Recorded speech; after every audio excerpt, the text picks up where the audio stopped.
ملنے کی غرض سے نکلے تھے تو حضور علیہ السلام یہ اس کو تھوڑا ایکو کم کر دیجئے اور بیس بڑھا دیجئے. تو حضور علیہ السلام نے پوچھا یہ اونٹ کس کا ہے؟ کہا یہ اونٹ میرا ہے. اونٹ والے نے کہا تو کہا اونٹ بیچو گے؟ تو کہا ہاں اونٹ بیچیں گے. تو کہا اونٹ بیچیں گے. کہا اچھا اونٹ بیچو گے تو بتاؤ قیمت کیا ہے. اور وہ کہتا تھا جب ایمان نہیں لایا تھا, پورا قافلہ وہ ایمان والا نہیں تھا, وہ کہتا میں بعد میں کہتا اللہ کی قسم کھا کے کہتا ہوں میرا اونٹ بیچنے کا ارادہ ہی نہیں تھا, لیکن جب مصطفیٰ کو دیکھا تھا, مصطفیٰ کا حسن و جمال دیکھا تھا, مصطفیٰ کا چہرہ دیکھا تھا, تو قسم خدا کی میں نے کہا لے جائیے آپ اونٹ لے جائیے, کیونکہ مصطفیٰ کا چہرہ ہی ایسا تھا جو بھی دیکھتا تھا مصطفیٰ کا حسن و جمال مصطفیٰ پر فدا ہو جایا کرتا تھا. تو انہوں نے کہا اونٹ بیچو گے؟ کہا اونٹ بیچیں گے. کہا کتنی قیمت ہے؟ کہا اتنی قیمت ہے. کہا ٹھیک ہے. حضور نے اونٹ لیا اور چلے آئے. اب قافلے کے اندر سے ایک شخص آیا, کہا آپ نے اونٹ بیچ دیا؟ کہا اونٹ بیچ دیا. کہا یار کس کو بیچا آپ نے؟ آپ تو اونٹ بیچنا نہیں چاہتے تھے. کہا میں نے ایک شخص کو بیچا, وہ مدینے کی طرف سے آیا تھا, چہرہ بڑا خوبصورت تھا. کہا تم تو بیچنا نہیں چاہتے تھے؟ کہا بیچنا نہیں چاہتے تھے لیکن میں اس کا چہرہ دیکھ کر رک ہی نہیں سکا, میں نے اس کو اونٹ بیچ دیا. کہا اچھا, کہا اس کا ایڈریس معلوم ہے, پتہ معلوم ہے, وہ کہاں کا تھا؟ کہا نہیں پتا. کہا اس کا نام پتہ ہے؟ کہا نہیں پتا. کہا نام بھی نہیں پتا, اس کا رہنے کا پتہ نہیں پتا, اونٹ بیچ دیا. کہاں بیچ دیا؟ ایک دوسرا شخص آیا, کہنے لگا تم نے کیا کیا؟ گویا کہ اونٹ چوری ہو گیا. کہا اونٹ کو چوری کا نام دے دو. تو ایک خاتون کھڑی تھی, اس نے کہا اونٹ کو چوری کا نام مت دینا, اونٹ کو چوری کا نام مت دینا, اگر وہ پیسے واپس نہیں کرے گا, پیسے نہیں بیچے گا تو اونٹ کی قیمت میں چکاؤں گی. کہا اونٹ کی قیمت میں چکاؤں گی. اس نے کہا شکر ہے کہ تم اس کو جانتی ہو. کہا جانتی تو میں بھی نہیں, وہ کون ہے؟ کہا پھر تم نے ضمانت کیوں لی ہے؟ کہ ضمانت اس لیے لی ہے جب وہ تم سے باتیں کر رہا تھا تو اس کے دانتوں سے جو نور نکل رہا تھا وہ سامنے والی پہاڑیوں پر نظر آ رہا تھا. میں نے کہا جب اس کے دانتوں سے نور نکل کر سامنے والی پہاڑیوں پر نظر آتا ہے, اب جب اتنا خوبصورت ہے, جو اتنا خوبصورت ہوتا ہے, جو اتنا خوبصورت ہو کے, تو وہ جھوٹا کیسے ہو سکتا ہے؟ کیا بات ہے, زندہ باد. جو انسان اتنا خوبصورت ہے کہ دانتوں سے نور نکل کر سامنے والی پہاڑیوں پر نظر آتا, وہ جھوٹا ہو نہیں سکتا. تو کہا ٹھیک ہے, ابھی باتیں ہو رہی تھیں, تو ابھی کیا دیکھتے ہیں کہ حضور صلی اللہ علیہ وسلم کے 2 خادم آئے اور پیسے لے کے آئے اور کہا لیجئے یہ میرے آقا نے پیسے بھیجے ہیں جو اونٹ خرید کے لے گئے تھے ابھی. تو اس اونٹ کے مالک نے کہا اب پیسے کس کو لینے ہیں؟ اب پیسے نہیں چاہیے, اب تو بس کلمہ پڑھا کے مسلمان کروا دیجئے. تو جتنے وہاں پر تھے, جتنے قافلے میں تھے, سب حضور کی بارگاہ میں گئے, حضور کی بارگاہ میں جا کے کلمہ پڑھ کے مسلمان ہوئے. جب واپس آ رہے تھے تو لب پہ یہی ترانہ تھا, یہ ناز یہ انداز ہمارے نہیں ہوتے, جھولی میں اگر ٹکڑے تمہارے نہیں ہوتے, ملتی نہ اگر بھیک حضور آپ کے در سے, اس ٹھاٹ سے مگتوں کے گزارے نہیں ہوتے, اس ٹھاٹ سے مگتوں کے گزارے نہیں ہوتے. نعرہ تکبیر, نعرہ رسالت, نعرہ غوثیت, مسلک اعلیٰ حضرت, خواجہ کا ہندوستان, زندہ ساقط المنار, سامرا پاک کا ہندوستان. ارے کہیے ہمارا ہندوستان.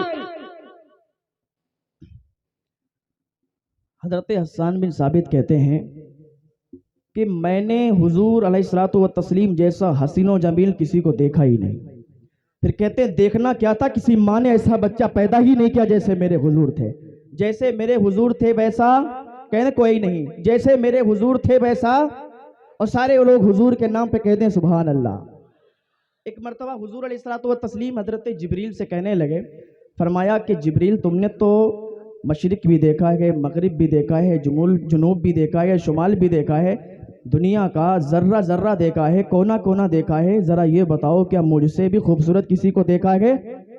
تو حضرت جبریل عرض کرنے لگے مولا میں تو مشرق میں بھی گیا ہوں, میں تو مغرب میں بھی گیا ہوں, میں تو اتر دکن پورب پچھم ذرہ ذرہ میں نے دیکھا ہوا ہے, لیکن میں نے آپ سے جیسا حسین کسی کو نہیں دیکھا, میں نے آپ جیسا خوبصورت کسی نہیں دیکھا. بریلی کا امام کہتا ہے یہی بولے سدرا والے چمنے جہاں کے تھالے, یہی بولے سدرا والے چمنے جہاں کے تھالے, سبھی میں نے چھاڑ ڈالے تیرے پائے کا نہ پایا, تجھے یک نہ یک بنایا تجھے حمد ہے خدا, زندہ باد, تجھے یک نہ یک بنایا تجھے حمد ہے خدایا.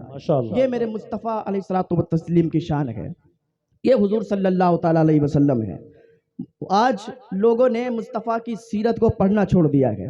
آج لوگوں نے مصطفیٰ, میں کہتا ہوں آج لوگ دلوں سے مصطفیٰ کی محبت کو نکالنے پر لگے ہیں. علامہ اقبال نے اس دور میں بتایا تھا کہ 3 باتوں اگر کوئی فالو کرے گا تو کسی کے دل سے مصطفیٰ کی محبت کوئی نکال نہیں سکتا. کہ 3 باتیں کیا گئیں؟ کہ پہلی بات یہ ہے کہ اگر آپ چاہتے ہو کہ آپ کے بچوں کے دلوں سے مصطفیٰ کی محبت کو کوئی نکال نہ سکے تو انہیں سیرت مصطفیٰ پڑھانا شروع کر دو.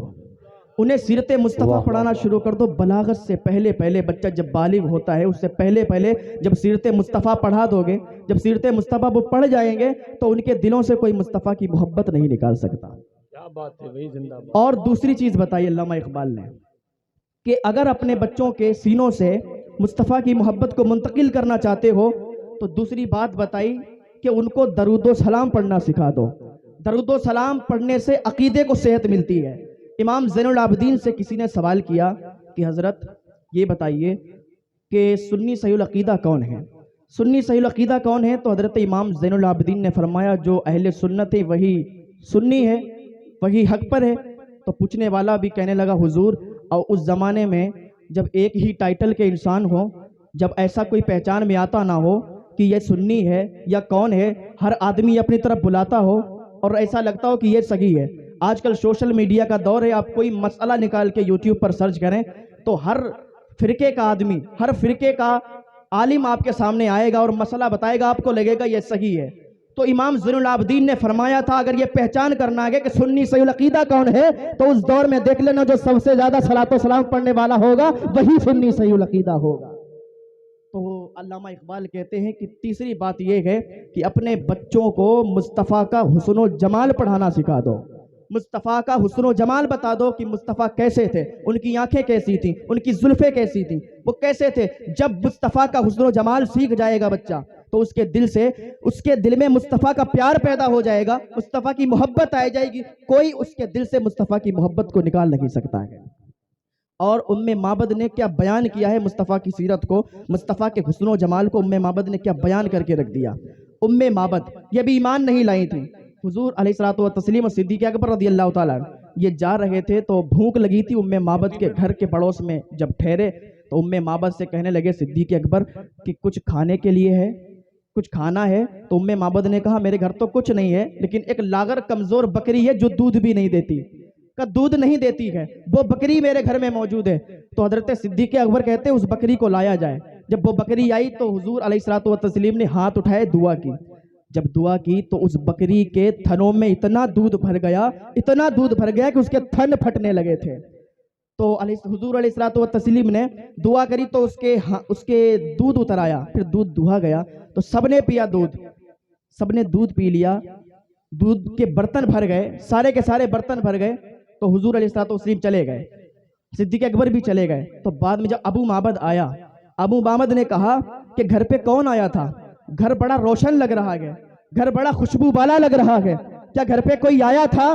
کہا ہاں. اسے نام نہیں معلوم تھا. معبد کہتی میں نے نام پوچھا نہیں کہ کون آیا تھا، لیکن اپنی زبان میں کہتی ہے مبارک آیا تھا. مبارک کے آنے سے گھر روشن ہو گیا، گھر مبارک ہو گیا. تو ابو معبد کہتا ہے تم نے مجھے بلایا کیوں نہیں؟ کہا تم دور بکریاں چرانے گئے تھے. اس نے کہا جب اب آئے وہ مبارک آئے تو مجھے بتا دینا، میں قریب میں جاؤں گا بکریاں چرانے کے لیے، اور جب اب وہ آئے گا تو مجھے بلا لیجئے گا. ایک مرتبہ بازار میں صدیق اکبر کو معبد نے دیکھ لیا، معبد کے لڑکے نے دیکھ لیا اور کہا اماں دیکھ جو مبارک کے ساتھ آیا تھا وہی مرد کھڑا ہوا ہے سامنے.